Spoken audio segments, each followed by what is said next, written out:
And you also want to orient the black negative terminal toward, would this be the driver's side or the door side? And let's get this in here. It's not exactly light. Ugh.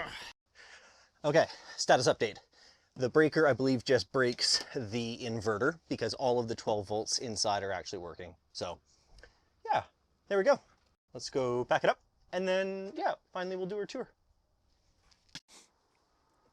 So before we make our way inside the trailer, I want to point out one of the personalizations that I did was going around and removing all of the non-essential stickers. Now, this one has the RV Industry Association with some sort of number. The number looks important.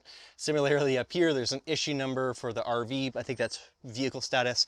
These were left as they were. Nevertheless, everything else I went around and removed, but before I removed them, I took a picture of them all and then I stored all of those pictures in a folder. So should I ever need to go back and reference them, or if and when the day comes that this trailer is sold, then I can pass along that folder of pictures to the new owner and they can have all of that information without necessarily having the side of their trailer look like a billboard, quite frankly. So yeah, that was the first thing that I did. Having a look behind me, we can see the second modification that I did, which is the Dometic wind sensor on the awning. And I can't say that this has been an overwhelmingly successful modification. I did this about halfway through last year, and I found that if anything, it's just caused me more problems, because you can see this end is out a little bit, that end is not. I don't know. It just doesn't seem to work all that great. The remote has the buttons seem to be inversed, etc., etc. I will make a video on this at some point once I've exhausted and ruled out every possibility that it's me that is at fault for not having it operate the way that I want it to. Nevertheless, the Dometic wind sensor, mixed opinions right now. Let's go around back. So one of the first sort of personalizations that I actually did to the trailer was adding this grip tape to the rear ladder. However, it's been met with mixed success. And so you can see, because it is a ripple design here, the tape inherently is only adhering just at the top, which allows dust and dirt ingress underneath. And then any sort of movement of you walking up and down it, they just sort of displace and fall off. This one has already fallen off. These two are well on their way. And so I'm actually just going to remove them now because it was so affordable to get, like, gosh, 2 rolls of, like, I think 10 or 20 feet. So I've got, like, I don't know, 20, 40 feet worth of this stuff. But when it's on there, it works really, really well. Now, having a look on the bumper, though, where there is not the opportunity for dust and dirt to get in, then this one has actually held up phenomenally well. In fact, what's really nice about it is when you grab your hands on the ladder itself, this is kind of acts as your first step. Instead of having a big drop, you know, you can come down here and use this, and it works exceptionally well. So yeah, highly recommend getting some grip tape. I did actually experiment with putting this on the roof as well, because let's face it, the roof gets quite slippery when it's wet, but it peeled off almost immediately. So yeah, such is life. While we're back here, we can also point out that we did do the trailer brake takeoff or tap accessory. I shouldn't call it an accessory, personalization, where we added these components here. There is a video on this and how that works. So if you're interested in adding auxiliary stop turn tails, aka brake lights, turn lights, on the back of your trailer, especially if you're running a bike rack that could potentially obstruct the brake lights from the people behind you, then yeah, definitely go and check out that video. Likewise, we have the Kuat Piston Pro X with our 2-byte carrier and Kuat High-Low Pro extension. Now, I've said it before, I'll say it again. I wish I didn't have to get this extension, because while the extension does a very nice job of continuing to raise the height, you will, in like extreme off-road situations, as their trailer is articulating, there is the potential of a ground strike back here. The reason for it, though, why it's required, is because of the spare being mounted where it is. However, that said, I have not as of yet experimented with having this all the way in without the spare tire on, because I do suspect that we might run into some handlebar clearance where potentially the handlebars could make contact and damage the back of the trailer. So yeah, I haven't actually experimented with that because this has been working for me thus far, but yeah, so far so good. Having a look up, you can see that the glow being strangled by the extension cord is gone. Again, I understand the purpose. I say this all tongue-in-cheek, but it was not a graphic that I particularly liked. Moreover, I am considering about maybe putting like a Grey Wolf, decal or something like that back here. I think it might look cool. All of that is an added cost, and then I am kind of worried about from a resale perspective where maybe people really like this Winnebago. I mean, it's a cool logo and I'm proud to own this Winnebago. So yeah, I don't know. I haven't yet decided on that. Maybe something smaller, something like that in the future. But yeah, let's go around front and I'll show you how we're doing our pass-through situation. All right, so I've kind of gone ahead and laid things out a little bit, but I'll bring you in close. These are the 4 totes that I'm using inside the front of the trailer, and it actually fits such that if you put it in and then you just turn it 90 degrees, it's the perfect width, depth, and height to actually get everything in there. But I'm going to walk you through kind of exactly what we have going on in each one. So as you would have seen, the actual spring bars and ball mounts and shank assembly, I usually just have right here on the inside of the door along with the tool to actuate it, because that's the first in, first out when you go to like hook up or leave. On top of the box that is first there, I have the manual override crank, but at the Calgary RV show this year, I saw where somebody had, well, a manufacturer, Brinkley, had installed these like rings where you could sort of slide this into and like hang it on the front wall. And I really like that idea because I really don't like having it float around. And it doesn't really, I mean, it fits into the bin, but it doesn't really fit metaphorically in any one of them well. I mean, I could probably go ahead and put it in the electric bin and you'll understand in a second why that might be. But similarly, I also have a couple of like rescue tools. Now, this is a Silky Gom Boy. Is a pull saw, so it works in the pull direction, not the push, which is inherently a lot safer, because when you're pulling, if your hand slips, it just comes off. If you're pushing, well, bad things can happen. The cool thing about this is it's very, very, very lightweight, and you're not restricted by like that C channel style bar where once you get through like something 4 inches, this will cut through theoretically a whole, well, is a tree as long as or as deep as this, and I can even go around it, etc. So they're really, really good. They're very popular in the backpacking, camping, and overlanding community, or I shouldn't say overlanding, backpacking and camping community, because they're so small and lightweight. And I've actually simply just replaced this one with an even smaller one for backpacking and canoe camping. So I found that this was just simply a bit too big, or unnecessarily big, I should say, not too big. And yeah, now it lives, well, for here for now. Next to it, we have the Smitty built shovel. And if you're doing any kind of camping, I think you need a shovel. This is really cool. So it has this nice polycarbonate handle. Let me see, there we go. And it sort of origamis its way out. I mean, they say you can use this as a cutting edge. I mean, it's so dull, it won't make any lick a difference, but you can use it for traditional shoveling. So if you need to make like some water redirect around your campsite, or if you're stuck and you need to dig like this. But what's also cool is if we just go ahead and loosen that off, this is like that military style shovel where now you can use it to rake. So maybe you're stuck in sand and you can just come in here and take giant scoops of sand, to make a bit more of a ramp so that you can get out. And the polycarbonate handle I really like because, as the rust on this suggests, this can and will inherently rust on you should it have been metal. So also really like, I love me a nice, case like this, and you could even hang it, etc. Like this, it's just a cool product. It's nice and small, lightweight. I would like to maybe get more of like a little rescue kind of situation happening.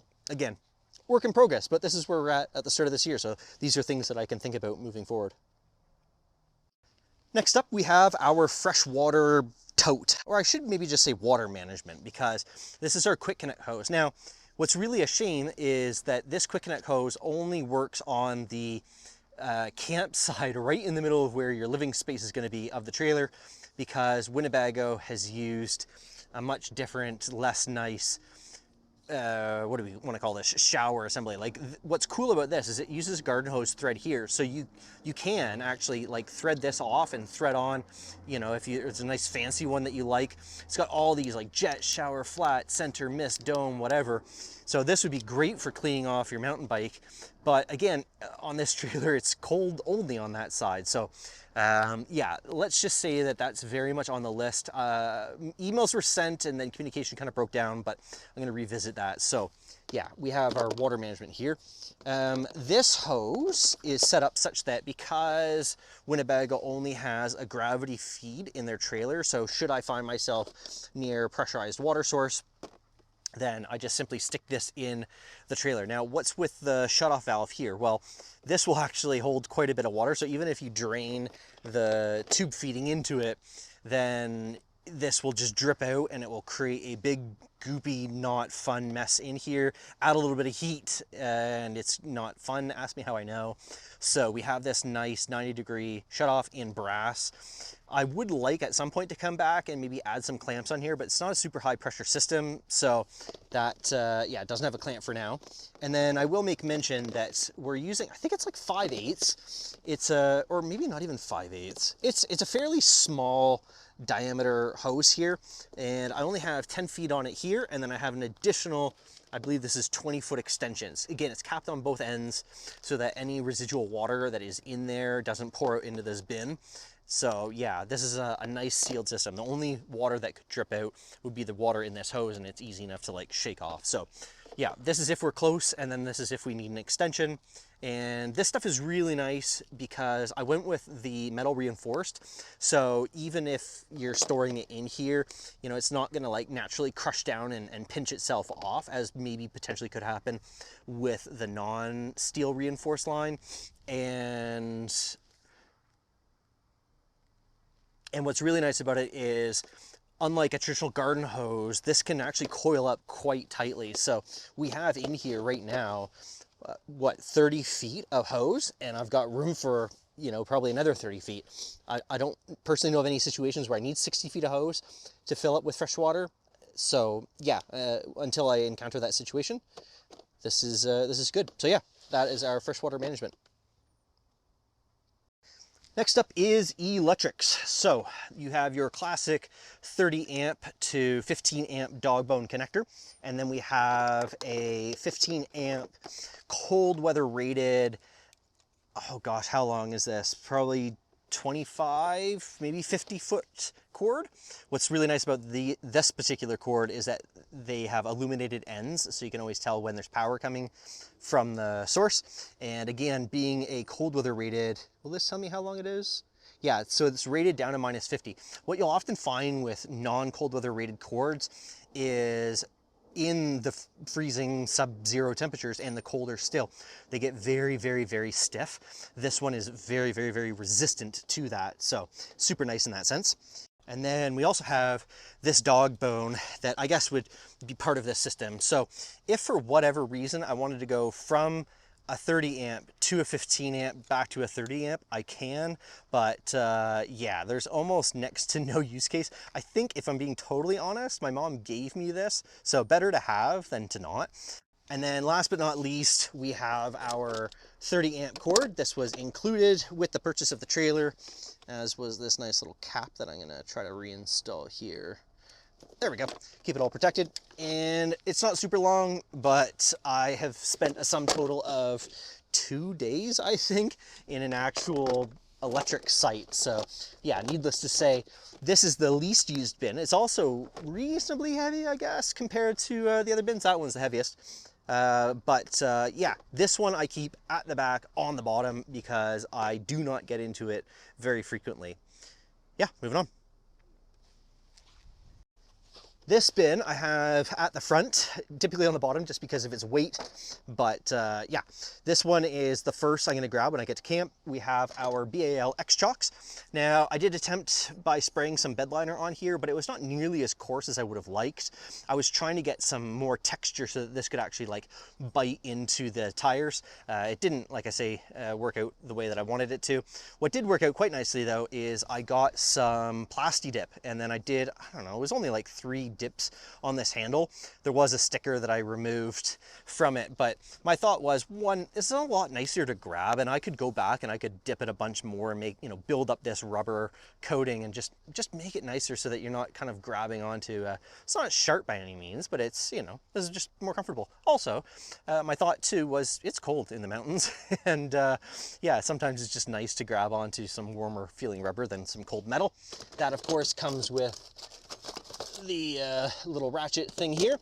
Back we have pads, so this can either be used as a way to like level out the trailer by stacking these up. You do need to make a little bit of a ramp because the notch here, the little lip, is not super big, but yeah, these are also good for going underneath your tongue jack and your stabilizer feet so that if you're on any kind of like pavement, you're not chewing into it and creating holes and stuff. So yeah, shout out to the rubber stuff. And I like this way more because when you're off-road, they're pliable, right? It's rubber. So as opposed to a plastic one, which seems to be ubiquitous, it's like what most everybody uses. As soon as you put this on a rock, it's not going to split, it's not going to crack. And I've definitely inherited some free leveling feet, and I've definitely broken them, which is why we've gone to the rubber. So yeah, it certainly adds a bit of weight. Similarly, we've got, now this is the certified house brand of Canadian Tire, shout out to my fellow Canadians, we have some wheel chocks. So, you know, texture bit, you know, down, this just slides underneath the wheels. I originally was only going to get 2 until I was like thinking about what if I had to park the trailer on a hill, and then I was like, yep, 4 it is. So between 4 chocks and the X chocks, I feel really confident the trailer isn't going to go anywhere. And we have already been in one spot where, should that tongue have fallen off the pile of rocks that I built up to level it out, then yeah, it could have theoretically potentially rolled somewhere. So all right, last one. All right, I hope you understand if I'm not gonna get into this with bare hands. This is our macerator pump system. I've sort of been, I don't wanna say teasing it. It's still a work in progress because there's a couple of things that I would like to do to really sort of showcase the versatility and utility of this system. Nevertheless, the macerator pump, this is our entire black water. We have no, or I shouldn't say that. This is the main working bit of our black and gray water management system. We don't have that slinky. What we do have in the bumper are 3/4 inch steel braided PVC tubes in 7-foot sections. There we go, English. All of them capped at one end with the exception of one. And that'll become probably capped later. I think that's just the more hygienic thing to do. Nevertheless, what those are they are extensions that bolt onto this. Now this is a 1-inch outlet, so this chokes down. So it goes from the 1 inch down to the 3/4, but you hook this up to the trailer, you drain your black, you add power to it. It's like a blender. This will all become clear later. I'm gonna do a dedicated video on it, but suffice it to say, this is our black water management system. All right, cool. Let's get this all piled away and then jump inside the trailer.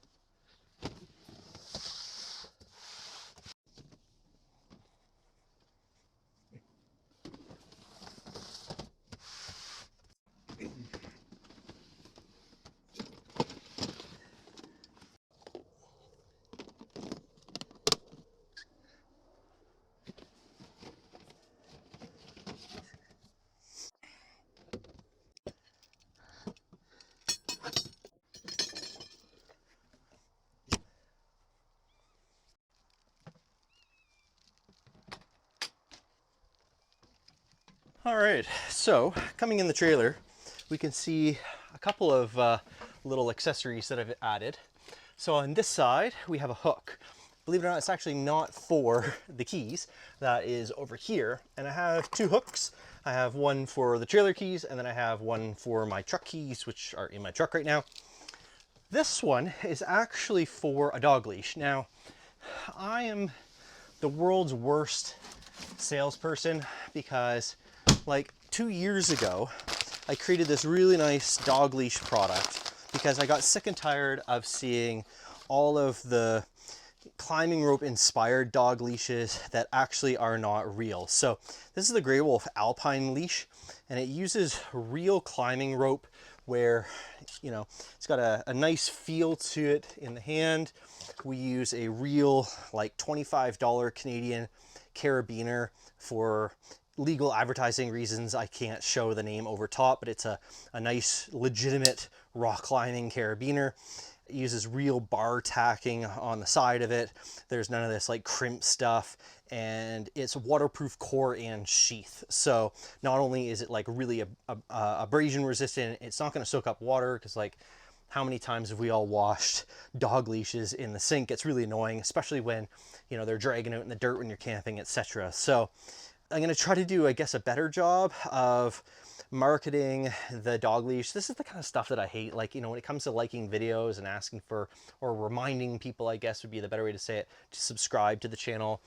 Similarly, I just hate, yeah, I don't know. I like the creation side of all this YouTube stuff. I don't like the sales side of it. Maybe I'll do, you know, more of a detailed sort of bit on this in the future if people show interest. But yeah, I've got two lengths. I have a 6 foot and a 4 foot. 6 foot's good for like hiking and stuff, so they're not like right around your feet.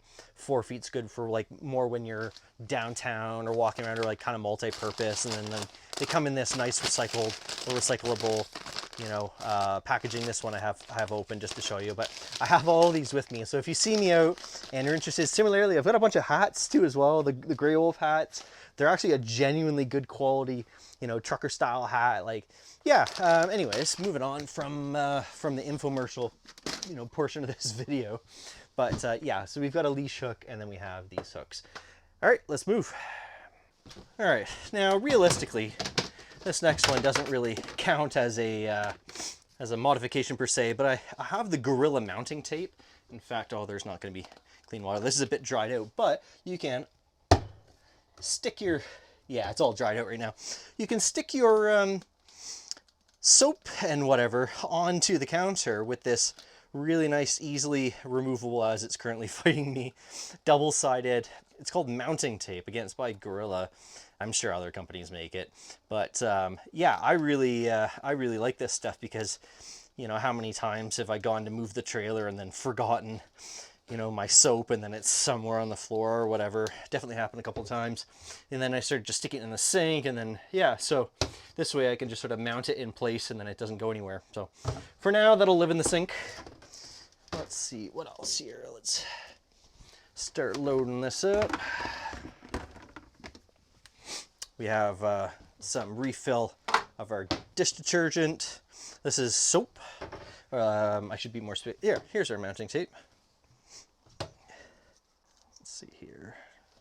Got scissors in here.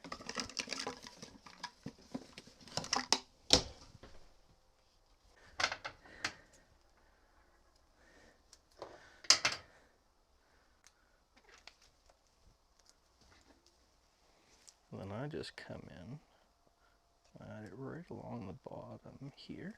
It's pretty flexible stuff. And stretch it into place. And boom. There it is. Done. Done and dusted. And then yeah, if you need, just comes right off, and it won't, well, I haven't had it. I won't say it won't. I don't want the liability. It has not yet for me peeled up. You can also trim down. I've just done a quick job to sort of show you, but yeah, that's Gorilla mounting tape. How cool is that? So I guess that's a personalization. On the shopping list very much for this year, I want one of those roll-up covers. Still struggling to find one that's not $250 Canadian. I think Brinkley makes one this size, so I'm gonna talk to one of their dealers, see if I can't get it for a much better price than what another brand was wanting for it. All right, cool, moving on. All right, let's get this one all mounted up. Boom, done. And then, I don't know if I've shown you this yet. So this is my little laundry bag. So I found that when I was gone for a while, the laundry starts to accumulate, and then like, what do you do with it? So just from Amazon, it was more money than I think it's worth. It's probably worth $5. I think I paid 30 Canadian for it, but what I was looking for specifically was a duffel bag style that had the mesh, so that when I would go ahead and stick it in here, any odor, it wouldn't trap and like get all mildewy, and moisture too as well. So it's just like a zipper top. But then I also liked that it has this little pocket here. So on the inside that I just tossed is some of my laundry detergent, so I can hand wash in the sink or take it to a laundromat and do it there. So that just lives back up in here, which I'm kind of using as a bit of a dumping ground at the moment. And then I got a cool shower curtain, which is pretty nice. But what I have found that is even though this fits perfectly for the space below, so when you get out, pro tip, get one of these, well, it doesn't have to be this one, get a shower curtain, because it's instant death on the linoleum with wet feet, but there's nowhere to hold it, and so drawing it, I don't want to throw it over the top, because then it's gonna drip on the floor, and I don't want to cause any issues there. So yeah, I might maybe stitch a little hook or something, or like a loop, I guess, so I can hang it in the shower, which is a good segue onto what we have next.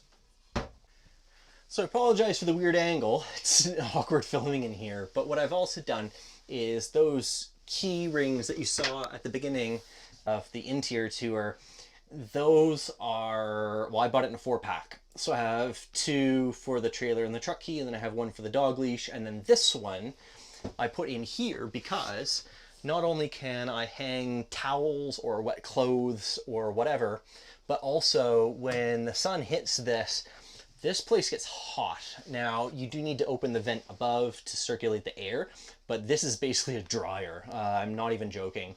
Now, I also mounted it up high so that there's like next to no risk for me. It's like, slipping and getting caught, my skin caught on it. But I would like to maybe do something with these shelves over here so that I can actually put items in it and then drive down the road and not, have to take it out again. Like, it's stuff like that that's like, I know Winnebago doesn't manufacture the enclosure, but when you're speccing an enclosure, again, just like customers, vote with their money, manufacturers should as well, I guess is better English, such that we're not, as the end user, getting stuck with these shelf unit things that are not really that great to begin with. I mean, I don't even know if these are level to begin with, let alone, being able to move the trailer with it set up. So, yeah, that is that for now. All right, cool, moving on. I guess when I said moving on, I was a bit more figurative than literal, because one of the other accessories that I did, now this is before I knew about mounting tape, is I took 3 command strips and I have this toilet bowl brush cleaner situation here. It was $9.99 Canadian, I think. I think I paid more in shipping to get it here. I like it because it's like got the silicone brushes, and supposedly this is stainless steel, maybe stainless steel aesthetic. But yeah, it's the perfect little size to mount right back here on top of that little strip, which you would know from like the water system deep dive. That's where the hot feed, hot return, and cold feed all run through. But yeah, it's the perfect little spot, especially with the toilet being mounted slightly asymmetrically. You've just got this extra area. You can still open the cupboards, and I have driven down the road, many rough roads, all of the roads, and this has never moved. So yeah, cool little piece. If you can find one, yeah, definitely grab it, and some command strips or some mounting tape, or, you do you. But yeah, that's it. All right.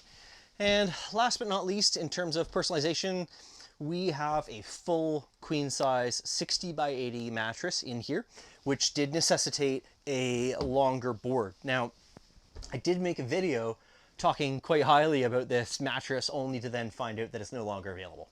So what I'm actually going to end up doing is deleting that video, and then I'm going to remake a new video going more in depth about actually like what the process is to getting a queen size mattress in here, and like some of the considerations that I made even before I bought the product in the first place.